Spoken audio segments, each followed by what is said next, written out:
Market पंचनामा में आप सभी का स्वागत है। मैं हूं सुमित और बड़े इवेंट से पहले, खासतौर से एमपीसी के आउटकम से पहले मार्केट्स में आज एक चॉपी सेशन देखने को मिला, जहां पे शुरुआती फ्लैट शुरुआत, धीरे धीरे कमजोरी, दिन के निचले स्तरों से एक बढ़िया पुल बैक और निफ्टी 17,400 के जोन्स को भी पार करता हुआ दिखाई पड़ा आज।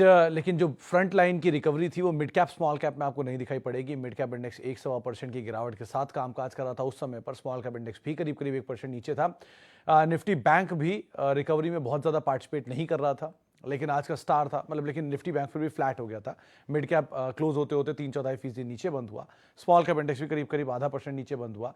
लेकिन आज का स्टार जो था वो था आईटी इंडेक्स, जिसमें मिड कैप आईटी था ही, और टीसीएस भी आज वापस 3400 के जोन्स की तरफ जाता हुआ दिखाई पड़ा। ये वही टीसीएस है जिसको कुछ दिन पहले सब लोग पूछते थे 2900 3000 रुपए के जोन्स में कि ये वापस जाएगा ऊपर कि नहीं जाएगा, एसआईपी करनी चाहिए कि नहीं करनी चाहिए। आज वही टीसीएस आपके सामने 3400 रुपए वापस पहुंच चुका है और आज डिविडेंड भी उसका क्रेडिट हुआ होगा आप लोगों के अकाउंटों में। तो आज स्टॉक स्पेसिफिक मूव मार्केट में दिखाई पड़ रहा था, जिसमें आईटी स्टार परफॉर्मर था। माइंडट्री, परसिस्टेंट, बिरला सॉफ्ट सभी तेजी में थे। अलग अलग नंबर्स का रिएक्शन था। मिसाल के तौर पे आज तेज बिकवाली थी इंडस टावर में नंबर्स के बाद। स्पाइस जेट जोरदार तेजी में था। जीरोधा और ब्लॉक के बीच में आज उतार चढ़ाव के बीच में, जीरोधा कह रहा हूँ, माफ कीजिएगा, जोमेटो, वो उतार चढ़ाव के बीच में कामकाज करता हुआ दिखाई पड़ रहा था। तो ऐसे अलग अलग स्टॉक स्पेसिफिक स्टोरीज मार्केट में प्ले आउट कर रही थी। आईटी और एनर्जी दोनों शेयरों में आज खरीदारी देखने को मिल रही थी। मिड कैप स्मॉल कैप के अंदर आज प्रेशर देखने को मिल रहा था। इंडिविजुअली अलग अलग स्टॉक स्पेसिफिक बात की जाए या सेक्टर स्पेसिफिक बात की जाए तो आज ऑटो, फार्मा, एफएमसीजी शेयरों में प्रेशर था। उसके अलावा 214 पॉइंट सेंसेक्स, निफ्टी करीब 43 पॉइंट, निफ्टी में 50 में से 25 शेयरों में तेजी, और साथ साथ सेंसेक्स के 30 में 17 शेयरों में तेजी, निफ्टी बैंक के 12 में से 8 शेयरों में आज गिरावट। तो ऐसे अलग अलग ट्रिगर्स बन रहे थे। तो जो रिसेंटली कल बढ़िया मूव देखने को मिला था पीएसयू बैंकिंग बास्केट में, आज वो 0.5% के आसपास के फॉल के साथ बंद होता हुआ दिखाई पड़ा। बड़ा ट्रिगर अवेटेड है, खासतौर से एमपीसी की तरफ से डोमेस्टिक फ्रंट पर, और इंटरनेशनली ताइवान इश्यूज जो चल रहे हैं वो कितना बढ़ते हैं, सबसाइड होते हैं, इनको बाजार बहुत कीनली वॉच करेगा। चलिए अब शुरुआत करते हैं सवाल जवाब के सिलसिले की और बातचीत कर लेते हैं कुछ सवालों को भी शामिल करके। सबसे पहला सवाल जो मेरे पास आया है वो है D mart management never seen any interview, why? Sir वो तो वही मैनेजमेंट जाने, मैं क्या बताऊं क्यों नहीं आना चाहते, लेकिन नहीं आते। ऐसे बहुत सारे मैनेजमेंट आप देख पाएंगे। बॉश की मैनेजमेंट को आप कभी, यूएस वाली जो बॉश की मैनेजमेंट है वो कभी नहीं दिखाई पड़ेगी आपको। एबर्ट की मैनेजमेंट कभी नहीं दिखाई पड़ेगी। ऐसी मल्टीनेशनल, ऐसी बहुत सारी कंपनीज हैं जिनके, आपने रिलायंस इंडस्ट्रीज की मैनेजमेंट को कभी नहीं देखा होगा। तो ऐसे तो बहुत सारी मैनेजमेंट है जो कभी नहीं आती प्लेटफॉर्म्स पे और बातचीत करती, तो उसमें कुछ नया नहीं है। और दमानी साहब वैसे भी नहीं आते हैं। जो मैनेजमेंट ज़्यादा आती है उल्टा वो ज़्यादा रिस्की होती है, लेकिन जो नहीं आती वो काम पे फोकस कर रही है इसलिए नहीं आती। तो आप उस हिसाब से आप देखिए, तो मतलब ऐसा कोई हार्ड एंड फास्ट रूल नहीं है इसका। Okay, is it good net time to buy Tejas network? Das साहब थोड़ा महंगा नहीं हो गया तेजस? तो जब पीछे टाटा ग्रुप ने इसको, टाटा कॉम ने एक्वायर किया था, तब ज़्यादा बेटर डील ये दिखाई पड़ रहा था। तब अपर सर्किट भी इसमें लगे थे, उसके नीचे भी आया था उसी दाम के आसपास। वो ज़्यादा बेटर सिनेरियो था इस सिनेरियो कंपैरिजन में। तो एक बार को आप थोड़ा वेट कर लें, वो ज़्यादा बेटर नहीं है। पूरा डिफेंस अच्छी तेज़ी में, एचएल तेज़ी में, तेजस तेज़ी में, बीडीएल तेज़ी में। तो तेज़ी चलते हुए शेयर को तो अवॉइड ही किया करिए। जो नहीं चलते हैं तेज़ी में उनको एक बार को देख सकते हैं, लेकिन पिक एंड चूज़ ज़रा राइटली करिएगा, क्योंकि पीएसयू स्पेस में एक रिस्क ये होता है कि वो ऊपर के लेवल पे उन पर ओएफएस आ जाता है, जो एचएल में कभी भी आ सकता है। और बीईएल जैसी कंपनी जो ऑलरेडी बोनस दे ही रही है इक्विटी डाइल्यूशन के थ्रू, तो इस तरह की कंपनियों में ये प्रॉब्लम है। जो प्राइवेट कंपनीज हैं उनमें कोई बहुत बढ़िया ग्रुप लिस्टेड नहीं है, जैसे एल&टी ग्रुप है, भारत फोर्ज है, ये ऑलरेडी डिफेंस के अंदर हैं, लेकिन इनमें कोई इंडिविजुअल आर्म लिस्टेड नहीं है। जो लिस्टेड है उनके बिजनेस के ऊपर क्लैरिटी नहीं है। मिसाल के तौर पे आप जेन टेक्नोलॉजीज़ को देख लीजिए या फिर अस्त्र माइक्रो को देख लीजिए। ये एक आध मोमेंटम तो पकड़ सकते हैं, लेकिन फंडामेंटली लॉन्ग टर्म स्टोरी के हिसाब से नहीं सोच सकते हैं आप।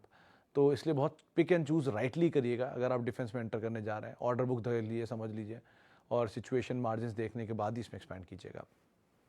ओके, आईडीबीआई बैंक, सुमित साहब, ये अभी कुछ दिन पहले मैनेजमेंट आई थी आईडीबीआई बैंक के। नंबर्स उनके क्वार्टर एंड क्वार्टर बेसिस पे थोड़े बेटर हुए हैं, लेकिन उनसे एक ही सवाल पूछा गया था कि मैनेजमेंट, ये स्टेक सेल की बातचीत कब होगी। दरअसल ये पहले सरकारी होता था, जब आपको पता होगा बहुत पहले, आईडीबीआई जब नाम था इसका। फिर वहाँ से industrial development bank of India जब होता था, फिर वहाँ से आईडीबीआई बैंक बना तो प्राइवेट हुआ आईसीआईसीआई की तरह ही। फिर वहाँ से वापस ये अब PSU बन गया है LIC के स्टेक होने के बाद। तो इस तरह के फेरबदल नंबर्स में खराबी थी, इसी वजह से हुए हैं। तो अब अगर वो सिचुएशन प्रिवेल करती रही तो बात अलग है। ये क्वार्टर के नंबर ठीक थे, अभी कितने हद तक सस्टेनेबल है इस पर नज़र रखिए। वन पार्ट 2 स्टेक सेल को लेकर क्या अपडेट आता है कि स्टेक सेल को लेकर यस बैंक में इसमें आमतौर पे खबरें उठती रहती हैं, बैंक ऑफ महाराष्ट्र में, साउथ इंडियन बैंक में, तो इस तरह के बैंकों में खबरें उठती रहती हैं। तो जब तक वो खबरें ऑफिशियल सोर्सेज से कंफर्म ना हो तब तक आप एटलीस्ट इसमें मत जाएं। पहला रिस्क यही है। मोमेंटम बेस्ड है, मोमेंटम मिलता रहे, आप उसको प्ले करते रहिए, छोटा मोटा ऊपर नीचे गेम करते रहिए, वो बात अलग है। लेकिन बैंक्स में सबसे सेफ वही रहते हैं कि आप टॉप 5 में रहिए, क्योंकि कोई भी बैंक के साथ ये क्लैरिटी कभी नहीं होती कि किस स्ट्रेस्ड सेक्टर के अंदर ऑलरेडी हाई एक्सपोजर रखते हैं। तो वो स्ट्रेस सेक्टर में हाई एक्सपोजर अपने आप ही इनके लिए बहुत रिस्की हो जाता है। तो आप उस हिसाब से यहाँ कॉल लीजिएगा। जैसे IDFC फर्स्ट हो चुका है, जैसे इंडसइंड बैंक हो चुका है, ये ऑलरेडी हाई एक्सपोजर रखते थे टेलीकॉम में और एक साथ वाइप आउट हो गया पूरा सेक्टर। तो इसीलिए थोड़ा देख संभल के ही आप यहाँ कॉल लीजिएगा। सेफेस्ट टू अज्यूम कि आप उन बैंक्स में जाइए जो सबसे मजबूत हैं, टू बिग टू फेल है, उनके साथ रहना ऑलवेज सेफ रहता है। Okay, China Taiwan should be booking some profits due to uncertainty, why is Jubilant food so stagnant. Anil ji 3 सवाल हैं आपके। पहला, चाइना ताइवान इशू रहेगा। चाइना ताइवान क्या, ऐसा कोई भी इशू कभी इंडिया पाकिस्तान उठ सकता है, इंडिया चाइना उठ सकता है, किसी के साथ भी उठ सकता है वो इशू। तो ये ज़्यादा अनसर्टेन इकोनॉमी है, इसलिए ज़्यादा आप इसको मान के चलिए कि पहले उठ सकता है। तो प्रॉफिट बुक करना हमेशा एडवाइजेबल है अगर आप मीडियम टर्म इन्वेस्टर हैं। तो अगर आप सुपर लॉन्ग टर्म इन्वेस्टर हैं कि आपने ले लिया और बच्चों के लिए छोड़ के जाएंगे शेयर, तो बात अलग ही है, फिर तो आप डिविडेंड ही खाइए और बच्चों के लिए शेयर छोड़ जाइए।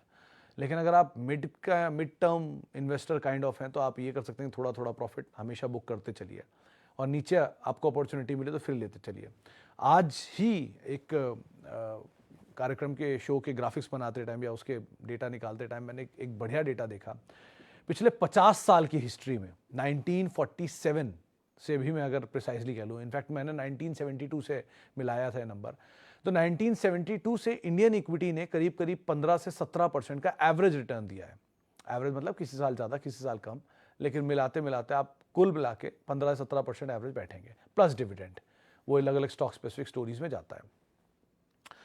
इक्विटीज के बाद जो सबसे ज्यादा रिटर्न दिया है वो दिया है रियल स्टेट ने। रियल स्टेट ने एवरेज 11 से 12% का रिटर्न दिया है। अब आप कहेंगे कि रियल स्टेट तो मल्टीपल टाइम गेन कर जाता है, आपने 2 लाख का प्लॉट खरीदा वो 1 करोड़ का हो गया, लेकिन उस केस में वो केस टू केस बेसिस पे वेरी करता है और टाइम टू टाइम बेसिस पे वेरी करता है। 2004-2008 सबसे bullish equity market real estate market थी, तो वहाँ आपने सबसे ज़्यादा गेन किया।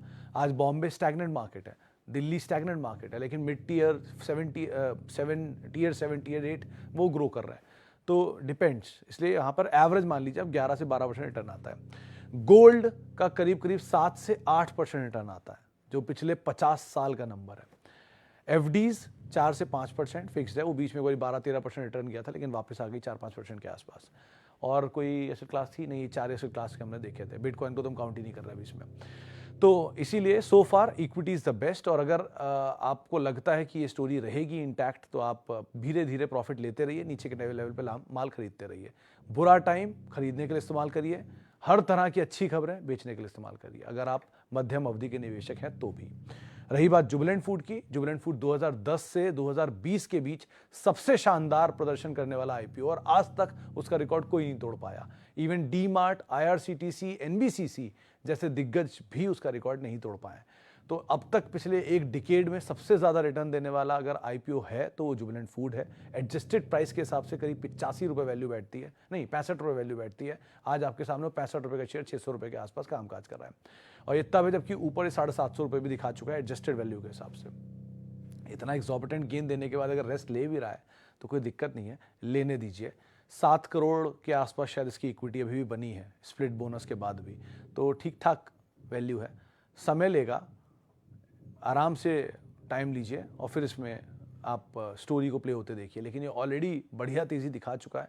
तो साथ इस तरह के एक्सॉर्बिटेंट गेन की बड़ी उम्मीद ये थोड़ा डाउटफुल है।